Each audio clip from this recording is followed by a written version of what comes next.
Hi, thank you for tuning in. This is DJ Pop Fresh from Segashiro.com, and today we're looking at Fist.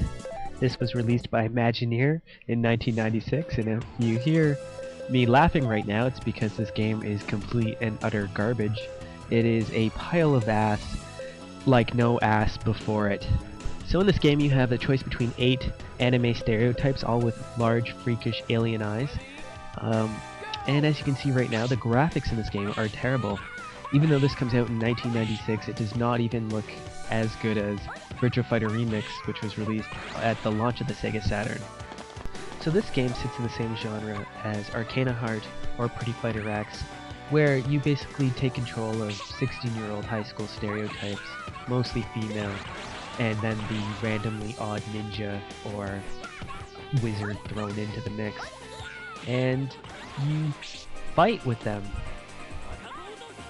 Now the Sega Saturn is host to a hell of a lot of fighting games, and this one just does not cut it. It is a terrible, terrible game in every sense of the word.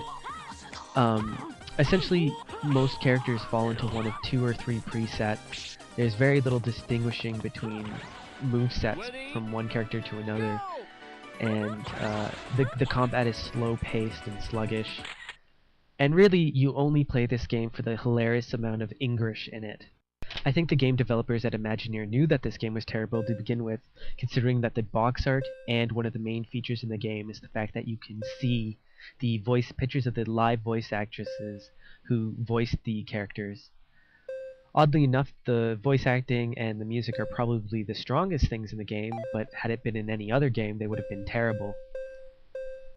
However, Imagineer knows to lead with their strengths, and with the game itself, they've included a 3-track CD single that has some of the music of the game you can find in the collection. This is not a very rare game. It's not very hard to find. It's more kitsch value than anything else, but I would not suggest putting it in your collection.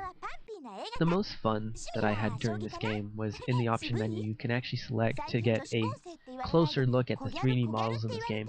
Why they've showcased these 3D models, I have no idea. They're terrible. But as you can see here, you can sort of move them around in 3D space.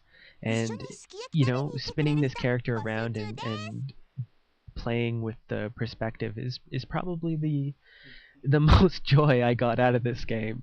There you go, I'm doing some fanboy pleasing. As you can see, all the characters are around 16-year-olds, so if these were real women, I think I would have just got sent to prison. That said, there is a little bit of humor in this game. Obviously, there's very few other games where you can have a woman dressed up as a mouse fight a Playboy bunny. That earns it some credit. And I'm going to now read a selection from the manual in all its great English glory.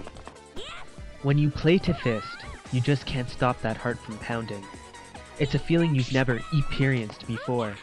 A place you've never seen. A thrill like wandering through another dimension. And it's all full of love that's different from the unbearable reality. Is this a dream or an illusion? Warp speed to their world, and it out right now. The only unbearable reality is the fact that I had to actually play this game. This is DJ Fob Fresh, playing bad games so you don't have to. Check out Segashiro.com, check out our sponsors, and keep on gaming.